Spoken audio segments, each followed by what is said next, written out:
से हम अपना नया चैप्टर क्लास 10 का जो नया चैप्टर है एसिड बेस एंड सॉल्ट, इसके बारे में पढ़ेंगे और हम सीखेंगे कि जो एसिड होता है वो क्या होता है, बेस क्या होता है, सोल्ट क्या होता है।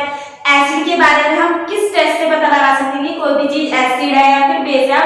हर चीज को हम टेस्ट करके तो नहीं बता सकते कि हर चीज को चखेंगे कि हाँ ये खट्टी है या फिर ये कड़वी है तो ये एसिड है बेस है, क्योंकि बहुत पॉइजन जो होता है जहर वो भी कड़वा होता है, अगर वो हमने खा लिया तो हम भी पहुंच जाएंगे भगवान के पास। इसलिए हर चीज को टेस्ट करके नहीं बताया जा सकता कि एसिड है या बेस है, क्योंकि कुछ हमारी बॉडी के लिए क्या होती है, हार्मफुल होती है। अब जब ये हार्मफुल होती है और हम इन्हें टेस्ट भी नहीं कर सकते तो हमें पता कैसे चलेगा कि कौन सी एसिड है कौन सी बेस है। तो जो एसिड और बेस होते हैं उनके पता लगाने के लिए क्या होता है, कुछ इंडिकेटर होते हैं जिनका क्या होता है हमारे को यूज किया जाता है। अब इंडिकेटर की हेल्प से हमें पता चलता है कि कौन सी चीज एसिड है कौन सी बेस है, क्यों हमें किसी चीज को चखना नहीं चाहिए, क्यों एसिड अगर हमारे हाथ पे गिर जाता है तो वो हमें जला देता है। कुछ बेस भी ऐसे होते हैं जो हमारे हाथ में गिर जाएंगे तो हमारे हाथ को बर्न कर देंगे, पर कुछ एसिड ऐसे हैं जिनको हम अपनी नॉर्मल लाइफ में खाते भी हैं किसी ना किसी फूड या फिर सब्जी के अकॉर्डिंग, क्योंकि हर सब्जी में या फिर वेजिटेबल्स के अंदर फ्रूट्स के अंदर क्या होता है किसी ना किसी तरीके का एसिड पाया ही जाता है, वो हमारी डेली लाइफ में हमारी बॉडी के लिए भी जरूरी होता है। अब हम उनके बारे में पढ़ेंगे कि एसिड क्या है बेस क्या है। अब इस वाले चैप्टर में हम मोस्टली एसिड बेस और सॉल्ट के बारे में ही पढ़ेंगे। अब इस चैप्टर को शुरू करने से पहले सबसे पहले तो हमें कॉमन सी चीज पता होनी चाहिए कि एसिड होता क्या है। अब जो एसिड होता है अगर हम जनरल लैंग्वेज में गए तो एसिड क्या होता है, एसिड क्या है एक तरीके का जो खट्टा सोरो इन टेस्ट। अगर हम एसिड को देखें तो वो टेस्ट में क्या होगा, बिल्कुल सोरो होगा, मतलब कि खट्टा होगा, ठीक है। अब क्या होता है एसिड जो होते हैं जो हमारे जर्नल है एक नेचुरल इंडिकेटर होता है, उसे बोलते हैं लिटमस पेपर। उसकी स्ट्रिप आती है इस तरीके की। अब ये जो लिटमस पेपर होता है अगर मैं इसको एसिड में डालूंगी तो ये ब्लू से रेड हो जाता है। सेम इसी तरीके से अगर मैं इसे बेस में डालूंगी तो ये रेड तो ब्लू हो जाता है, इसका कलर चेंज हो जाता है, मतलब कि रेड का मतलब क्या होता है ये बहुत ज्यादा एसिड है। अब यूं तो है नहीं कि सारे के सारे बहुत ज्यादा एसिड है, कुछ थोड़े कम एसिड है कुछ थोड़े ज्यादा एसिड है। अब ये क्या होता है पीएच स्केल होता है, वो जो पीएच स्केल होता है उसमें वैल्यू होती है 0 से लेकर 14 तक की, बीच में होता है 7। 7 क्या होता है हमारा न्यूट्रल होता है, ना तो एसिड ना बेस, बिल्कुल न्यूट्रल, जैसे कि हमारा वाटर जो हम पीछे पानी में वो स्वाद आता है नहीं आता ना तो एसिड होता है ना वो बेस होता है, पर हमारी बॉडी के लिए जरूरी होता है। 75% हमारी बॉडी में पानी ही पाया जाता है, वो बहुत ज्यादा जरूरी है, हमें पीना भी चाहिए। अब एसिड है जो pH 1 वाला होता है वो बहुत ज्यादा एसिडिक होता है। अब वो बहुत एसिडिक होता है जैसे कि HCl, H2SO4, HNO3। HCl hydrochloric acid, nitric acid, sulphuric acid, ये हाईली कोरेसिव एसिड होते हैं। और ये जो लैब में अगर हम देखने को भी मिलते हैं, जब हमें लैब में लेके जाया जाता है, जब हम एसिड को देखते हैं तो इनको ब्लैक कलर की बोतल में रखा जाता है और जो टीचर होती है वो बहुत सेफली पहले ही बच्चों को कहते थे कि उनसे दूर रहे, क्योंकि उसमें से अगर हम उनका खोलते हैं उनमें से बहुत ज्यादा क्या निकलती है, धुआं भी निकलता है। वो धुआं क्यों निकलता है उनके अंदर से, क्योंकि वो फ्यूम्स निकलते हैं, क्योंकि वो क्या होते हैं कंसंट्रेटेड होते हैं। अगर नॉर्मल हमारे हाथ में गिर गए तो वो हमारे हाथ को जला सकते हैं। सेम इसी तरीके से जो बेस होता है NaOH होता है वो भी कोरेसिव होता है, उसमें से भी फ्यूम्स निकलती हैं, इसलिए उसको भी संभाल के ब्लैक कलर की बोतल में रखा जाता है दूर। अब क्या होता है कुछ एसिड का डाइल्यूशन किया जाता है, कंसंट्रेटेड एसिड क्या होते हैं प्योर रेड वाले। अब डाइल्यूशन किया जाता है, डाइल्यूशन का मतलब क्या होता है जब एसिड के अंदर पानी को मिलाया जाता है तो उसे डाइल्यूशन बोलते हैं, कि वो डाइल्यूटेड एसिड बन जाता है, मतलब कि वो हमें हार्म नहीं करता, उसका पीएच क्या हो जाता है 1 से हटके वो लगभग 6, 5 इसके आसपास आ जाता है, तो वो हमें बर्न नहीं करता, मतलब कि हमारे लिए हार्मफुल नहीं होता।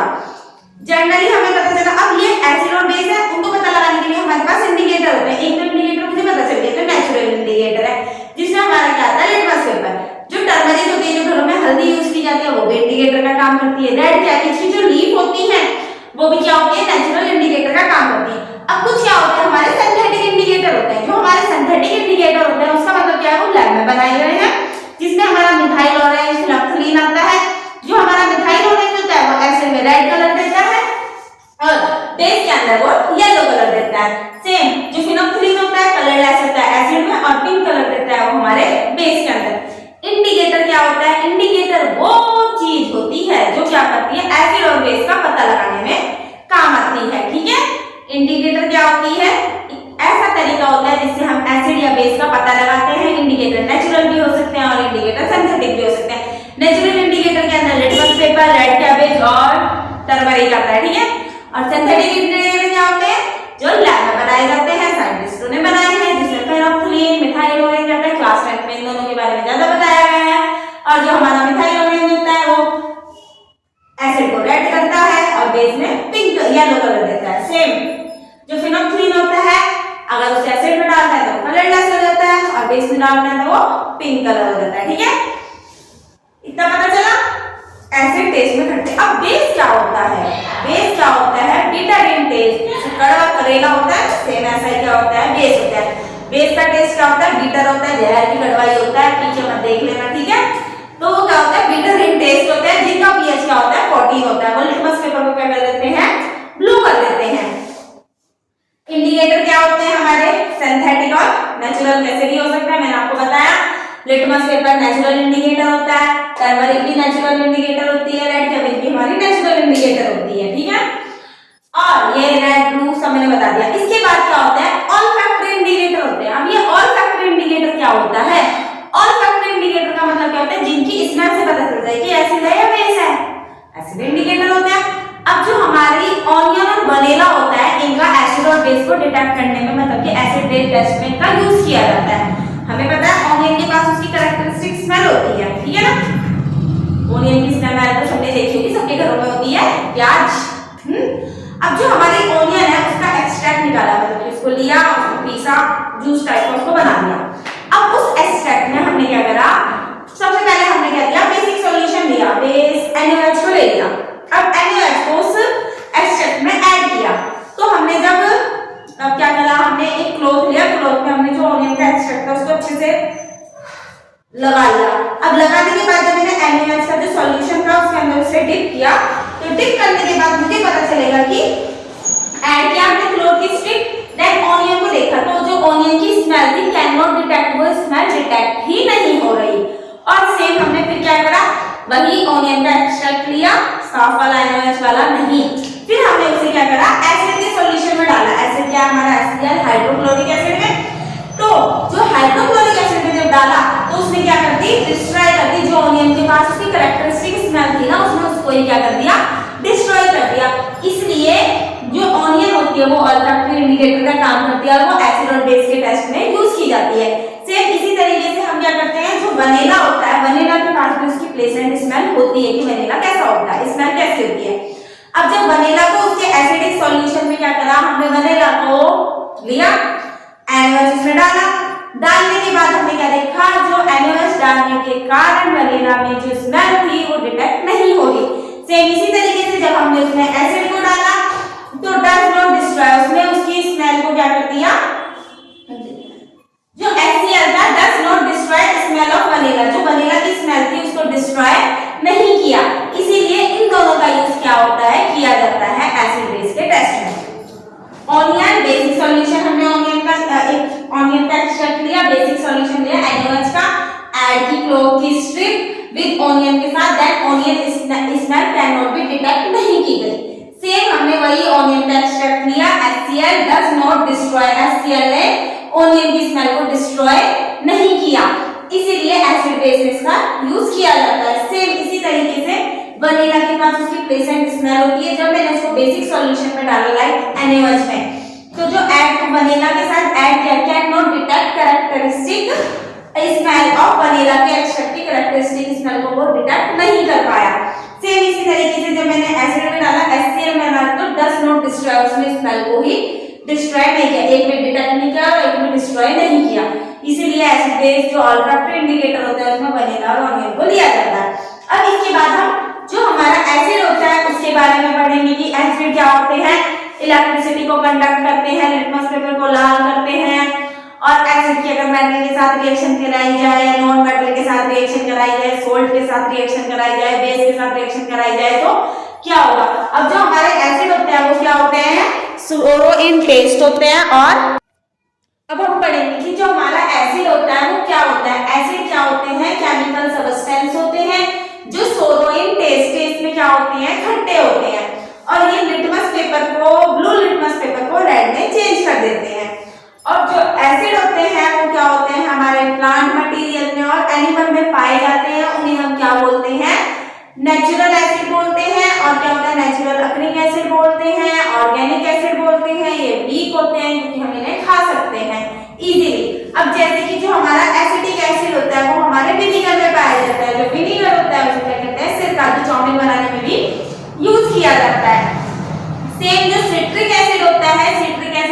जितने भी खट्टे फ्रूट्स वगैरह होते हैं उन सब में हमारा जो सिट्रिक एसिड होता है वो पाया जाता है, जैसे लेमन में, और जो कच्चा आम होता है उसमें, पके हुए में नहीं, कच्चे आम में, अनराइप मैंगो में भी वो पाया जाता है कौन, सिट्रिक एसिड। ऑरेंज में। अब जो लैक्टिक एसिड होता है, जो मिल्क होता है, सोरो मिल्क, मतलब कि जब वो कर्ड बन जाती है, दही बन जाती है, तो उसमें लैक्टिक एसिड आ जाता है।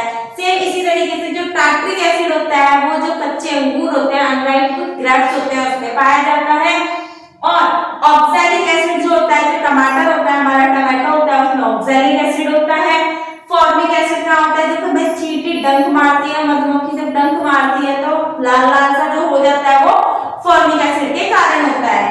अब ये क्या होते हैं, नॉट हार्मफुल, ये हमें हार्मफुल नहीं होते, इसलिए हम इसे नॉर्मली अपने फूड में यूज करते हैं और खा भी लेते हैं, पी भी लेते हैं। दही है, खट्टा दूध है, इसको हम नॉर्मली पी लेते हैं तो हमारी बॉडी को हार्म नहीं करता। अब इसी तरीके से कुछ क्या होते हैं, मिनरल एसिड होते हैं, जो हमारे acid prepare from the mineral of the earth से प्रिपेयर किए गए हैं, उसे हम मिनरल एसिड बोलते हैं। जो हमारे मिनरल एसिड होते हैं उसमें हमारा HCl, H2SO4 और HNO3 आता है। हाइड्रोक्लोरिक एसिड HCl होता है, H2SO4 को हम सल्फ्यूरिक एसिड बोलते हैं और HNO3 को हम नाइट्रिक एसिड बोलते हैं। ये तीनों क्या होते हैं, हमारे मिनरल एसिड होते हैं और ये क्या होते हैं, बहुत ज्यादा स्ट्रॉन्ग होते हैं। अगर ये हमारे हार्ट पर या फिर हमारे क्लॉथ पर गिर गए तो हमारे क्लॉथ को क्या कर देते हैं, बर्न कर देते हैं, बहुत कॉरेसिव इन नेचर के होते हैं। सेम इसी में तीनों बहुत ज्यादा स्ट्रॉन्ग एसिड भी होते हैं, लेकिन जो एक कार्बोनिक एसिड होता है वो भी क्या होता है, हमारा मिनरल एसिड ही होता है, पर वो क्या होता है, वीक होता है, ठीक है, वीक। अब क्या होता है, जो हमारे मिनरल एसिड होते हैं वो स्ट्रॉन्ग एसिड होते हैं। स्ट्रॉन्ग इसलिए है क्योंकि अगर वो गिर गए हमारे हाथ पर या क्लॉथ पर तो उसे बर्न कर देंगे। और जो वीक एसिड होते हैं वो नॉर्मल हार्मफुल नहीं होते हैं। ऑर्गेनिक एसिड को हम क्या बोलते हैं, वीक एसिड बोलते हैं। मिनरल एसिड को हम स्ट्रॉन्ग एसिड बोलते हैं। अब हम पढ़ेंगे डाइल्यूशन ऑफ एसिड। अब जो डाइल्यूशन ऑफ एसिड होता है, मतलब कि एसिड कौन से हैं, मिनरल वाले लेने हैं तीनों, ठीक है। अब जो हमारे मिनरल वाले एसिड है, जब इसके अंदर हम क्या करते हैं, वाटर को मिलाते हैं। लेट्स सपोज हमारे पास एसिड की पूरी बोतल है, उसके अंदर हमने एक बीकर लिया, बीकर में से सीधा इस बोतल के अंदर इसको खोला, खोलने के बाद इस बोतल में हमने सीधा पानी को क्या कर दिया, एकदम से ऐड कर दिया। जब हमने इसमें पानी को एकदम ऐड किया तो ये क्या है, बहुत ज्यादा एक्सोथर्मिक रिएक्शन है, तो जब हम पानी को एकदम से ऐड कर देंगे तो वो जो एसिड है वो उछल के क्या आएगा, बाहर आएगा। तो इससे हम भी बर्न हो सकते हैं, हाथ वगैरह बर्न हो सकते हैं। तो जो एसिड का डाइल्यूशन होता है इसको बहुत केयरफुली किया जाता है, यूं नहीं कि एकदम एसिड लाए, पानी लाए, डाला और काम हो गया, ऐसा नहीं होता है। हमें क्या होता है, इसे बहुत केयरफुली करना होता है। जब हम एसिड में वाटर को मिलाते हैं, वाटर में एसिड को मिलाते हैं तो केयरफुली मिलाते हैं और बहुत थोड़ा सा। लेट्स सपोज हमने 10 ml अगर वाटर लिया तो उसमें 1 और 2 ड्रॉप अगर हम पानी की डालेंगे, 10 ml मैंने वाटर लिया, लेट्स सपोज मैंने इस बॉटल में यहाँ तक का क्या लिया, पानी लिया।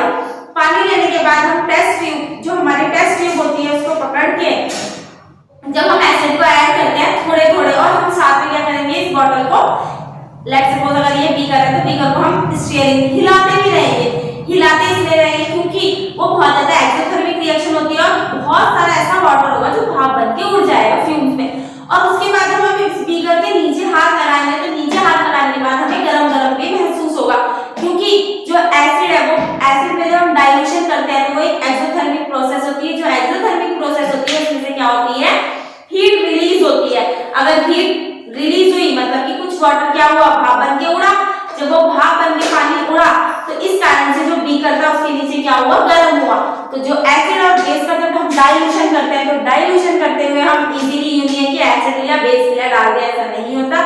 बहुत केयरफुली हम क्या करते हैं, एसिड में वाटर को मिलाते हैं और साथ में हम उसको क्या करते हैं, स्टीयरिंग हिलाते भी रहते हैं, ताकि क्या हो, जो हमारी एक्सोथर्मिक रिएक्शन है उससे वो जो बीकर है वो चटके वगैरह ना टूटे ना। वैसे कांच के मटेरियल कांच का बना हुआ बीकर होता है जो लैब में यूज किया जाता है, गिलास जैसा होता है बट कांच का होता है, उसको साथ साथ हिलाना पड़ता है ताकि वो नीचे से एकदम से गर्म ना हो, ठीक है। अब इसके बाद हम एसिड की और प्रॉपर्टीज के बारे में पढ़ेंगे। हमने एसिड के बारे में पढ़ा थोड़ा सा, ऑर्गेनिक एसिड क्या होता है, मिनरल एसिड क्या होता है, इसके बारे में पढ़ा। ऑर्गेनिक एसिड होते हैं, वीक एसिड होते हैं जो हम इजीली खा सकते हैं, हमें हार्मफुल नहीं होते। मिनरल एसिड क्या होते हैं, स्ट्रॉन्ग एसिड होते हैं जो हमारे लिए हार्मफुल होते हैं, इसलिए उनका यूज बहुत केयरफुली किया जाता है। हमने एसिड का डाइल्यूशन पढ़ा कि एसिड को धीरे धीरे वाटर को मिला के एसिड को डाइल्यूटेड किया जाता है और फिर इसे लैब में यूज किया जाता है। अब हम एसिड की क्या करेंगे, प्रॉपर्टीज के बारे में पढ़ेंगे कि एसिड क्या होता है और एसिड की किस किस के साथ रिएक्शन की जाती है। अब जो एसिड होते हैं हमने पढ़ा था, जो एसिड होते हैं केमिकल सब्सटेंस होते हैं जो सोडियम टेस्ट होते हैं, ये ब्लू लिटमस को रेड में चेंज कर देते हैं। अगला क्या है, जो एसिड होते हैं वो कंडक्ट करते हैं, किसको, इलेक्ट्रिसिटी को कंडक्ट करते हैं। अब जो एसिड होते हैं, जब एसिड की रिएक्शन हम किसी मेटल के साथ कराते हैं तो वो हाइड्रोजन गैस को प्रोड्यूस करता है। अब हमने एक बीकर लिया, उसके अंदर हमने जिंक डाली, जिंक क्या है, एक मेटल, और साथ में जब हम HCl डालते हैं तो उसके कुछ फ्यूम्स निकलती है, मतलब कि कुछ गोले गोले से बुलबुले निकलते हैं। अगर हम उन बबल्स को देखें और उनके पास मोमबत्ती को लेके जाएं तो वो पॉप पॉप की साउंड देते हैं, जिससे हमें पता चलता है कि जब हम एसिड की रिएक्शन मेटल के साथ करवाते हैं तो हमारी हाइड्रोजन गैस रिलीज होती है। जैसे कि जिंक की रिएक्शन जब हम HCl के साथ कराते हैं तो एक तो सोल्ट बनता है ZnCl2 और हाइड्रोजन गैस क्या हो जाती है, इवॉल्व हो जाती है और पॉप पॉप की साउंड देती है, जिससे हमें पता चल जाता है कि एसिड और मेटल की रिएक्शन से हाइड्रोजन गैस क्या होती है, प्रोड्यूस होती है। अब जो हमारा नेक्स्ट प्रॉपर्टी है, जब एसिड की रिएक्शन हम मेटल के कार्बोनेट से या फिर मेटल के हाइड्रोजन कार्बोनेट से करवाते हैं तो ये कार्बन डाइऑक्साइड, वाटर और सोल्ट को बनाता है। जैसे कि हमने मेटल का कार्बोनेट लिया, सोडियम कार्बोनेट, इसकी रिएक्शन जब मैंने HCl के साथ करवाई तो पहले तो ये सोल्ट बनाएगा, कार्बन डाइऑक्साइड निकाली, वाटर निकाला और एक सोल्ट बनाया। सोल्ट क्या बना मेरा, NaCl, ठीक है। सेम ऐसी मेटल का जो हाइड्रोजन कार्बोनेट है, सोडियम हाइड्रोजन कार्बोनेट है, इसकी HCl के साथ रिएक्शन कराई, इसने भी NaCl बनाया, H2O बनाया और कार्बन डाइऑक्साइड को निकाल दिया। अब क्या होता है, हमारे पास लाइम वाटर होता है। जब हम क्या करते हैं, कैल्शियम ऑक्साइड की रिएक्शन वाटर के साथ करवाते हैं, ये क्या होता है हमारा, कैल्शियम ऑक्साइड की रिएक्शन वाटर के साथ करवाते हैं। हमारा फर्स्ट चैप्टर में तो कैल्शियम हाइड्रोक्साइड बनता है, जिसे हम क्या बोलते हैं, लाइम वाटर। ये जो लाइम वाटर होता है, अगर हम ये उसमें जो पुराने समय में घरों में पुट्टी वगैरह की जाती थी उसमें भी यूज किया जाता था सफेदी करने में। जब ये सूख जाता था तो जब हम इसे पेंट करते थे तब ये नहीं चमकता था, उसके बाद जो खुदाई होती थी सूखने के बाद वो व्हाइट कलर की चमकती थी, क्योंकि जो हमारे एनवायरनमेंट में कार्बन डाइऑक्साइड होती है वो उससे रिएक्ट कर लेती है और रिएक्ट करने के बाद वाटर तो वहां बन के उड़ जाता है और कैल्शियम कार्बोनेट बन जाता है, जो व्हाइट कलर का हमें चमकता हुआ दिखाई देता है। अब कैल्शियम हाइड्रोक्साइड की कार्बन डाइऑक्साइड के साथ रिएक्शन हुई तो इसने कैल्शियम कार्बोनेट बनाया, वाटर को निकाल दिया। अब हमने क्या करा, ये कैल्शियम कार्बोनेट, वाटर और कार्बन डाइऑक्साइड की फिर से रिएक्शन कराई तो इसने क्या बनाया, कैल्शियम हाइड्रोजन कार्बोनेट बनाया। ये सॉल्युबल होता है पानी के अंदर, Ca ब्रैकेट में HCO3 का होल 2, जिसे हम क्या बोलते हैं, कैल्शियम हाइड्रोजन कार्बोनेट। अब जो हमारी एसिड की नेक्स्ट प्रॉपर्टी है, जब हम एसिड और बेस की आपस में रिएक्शन कराते हैं तो सोल्ट और वाटर बनता है। जैसे कि जो हमारे पास एसिड है वो क्या है, जो बेस है वो NaOH है और जो एसिड है वो HCl है। जब हमने इनकी रिएक्शन कराई तो यहाँ पे क्या बना हमारा, NaCl और प्लस वाटर बना, ठीक है। अब इसके बाद जब हमने मेटल की, अब ये जो हमारी न्यूट्रलाइजेशन रिएक्शन है, क्योंकि यहाँ पे ये क्या है, मेरा स्ट्रॉन्ग एसिड है और ये क्या है मेरा, सॉरी उल्टा हो गया, NaOH क्या है मेरा स्ट्रॉन्ग बेस है और ये स्ट्रॉन्ग एसिड है, तो इसने न्यूट्रल वाला सॉल्ट बनाया, ना तो एसिडिक सॉल्ट ना बेसिक सॉल्ट। सेम इसी के अपोजिट अगर हम देखें, इफ हमारे पास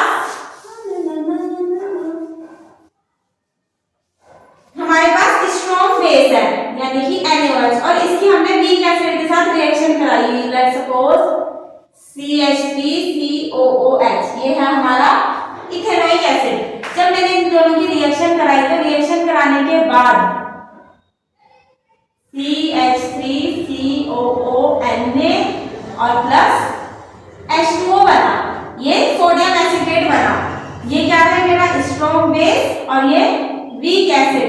तो ये जो मेरा सॉल्ट बना ये न्यूट्रल नहीं है, ये थोड़ा सा बेसिक सॉल्ट है, ठीक है, ये वाटर। सेम इसी में अगर मैंने स्ट्रॉन्ग एसिड लिया, ये क्या है मेरा स्ट्रॉन्ग एसिड HCl और मैंने वीक बेस लिया जैसे कि CaOH का होल 2, बेस किया है। अब जब इन दोनों की रिएक्शन कराई तो रिएक्शन कराने के बाद इसमें से क्या निकला, वाटर निकला, CaCl2 बना प्लस H2O। अब ये वाला जो मेरा सोल्ट बना ये थोड़ा सा एसिडिक सोल्ट बना, ठीक है। न्यूट्रलाइजेशन में वीक सोल्ट एसिडिक सोल्ट भी बनेगा और वीक बेसिक सोल्ट भी बनेगा। अब जो नेक्स्ट प्रॉपर्टी होती है, जब हम मेटल के ऑक्साइड की एसिड के साथ रिएक्शन कराते हैं तो सॉल्ट और वाटर बनता है। जैसे कि हमने कॉपर ऑक्साइड की रिएक्शन जब हमने HCl के साथ करवाई तो एक तो वाटर बना और दूसरा सॉल्ट बना CuCl2 का, कॉपर क्लोराइड का। जो एसिड होते हैं वो कॉरेसिव इन नेचर होते हैं, वो तो मैंने आपको अभी भी बताया। अब क्या है, जो सारे एसिड हैं क्या सारे कॉमन है, एक ही जैसे हैं? ऐसा नहीं होता। एसिड की प्रॉपर्टीज क्या है, ये सोरोइंग टेस्ट होते हैं, लिटमस पेपर क्लोराइड करते हैं, इलेक्ट्रिसिटी को कंडक्ट करते हैं, एसिड की मेटल के साथ रिएक्शन कराई जाती है तो ये हाइड्रोजन गैस को प्रोड्यूस करते हैं। एसिड की मेटल के कार्बोनेट के साथ या फिर हाइड्रोजन कार्बोनेट के साथ रिएक्शन कराई जाती है तो ये कार्बन डाइऑक्साइड और हाइड्रोजन को प्रोड्यूस करते हैं। एसिड और बेस की रिएक्शन कराई जाती है तो सोल्ट को देते हैं, जिसे न्यूट्रलाइजेशन रिएक्शन बोलते हैं। और एसिड की रिएक्शन मेटल के ऑक्साइड के साथ करवाई जाती है तो ये सॉल्ट और वाटर को देता है। एसिड कॉरेसिव इन नेचर होते हैं। अब हमारा जो नेक्स्ट है कि सारे एसिड कॉमन होते हैं, ऐसा नहीं होता है। सारे एसिड कॉमन नहीं होते हैं। कुछ एसिड ऐसे होते हैं जिसमें क्या होते हैं, ज्यादा H+ आयन होते हैं, कुछ में क्या होते हैं, कम H+ आयन होते हैं। अब ज्यादा और कम H+ आयन से क्या होता है, हमें पता चलता है कि कौन सा ज्यादा एसिडिक है और कौन सा कम। जैसे कि जो HCl, H2SO4 और HNO3 होते हैं ये क्या होते हैं, स्ट्रॉन्ग एसिड होते हैं। अगर ये स्ट्रॉन्ग एसिड है तो इसमें जो H+ आयन होते हैं, ये स्ट्रॉन्ग एसिड है, जो H+ आयन होते हैं इसमें बहुत ज्यादा होते हैं। सेम इसी के अपोजिट अगर हम ले लें CH3COOH को, इथेनोइक एसिड को या फिर HCOOH को, मिथेनोइक एसिड को, प्रोपेनोइक एसिड को और भी लगभग जितने भी एसिड जो वीक एसिड होते हैं, सिट्रिक एसिड वगैरह को, इसमें क्या होती है, H+ आयन की जो देने की कैपेबिलिटी होती है वो क्या होती है, कम होती है। तो सारे एसिड स्ट्रॉन्ग नहीं होते या एक जैसे नहीं होते। कुछ ज्यादा H+ आयन देते हैं, जो ज्यादा H+ आयन देंगे वो स्ट्रॉन्ग है, जो कम H+ आयन देंगे वो क्या है, वीक एसिड है।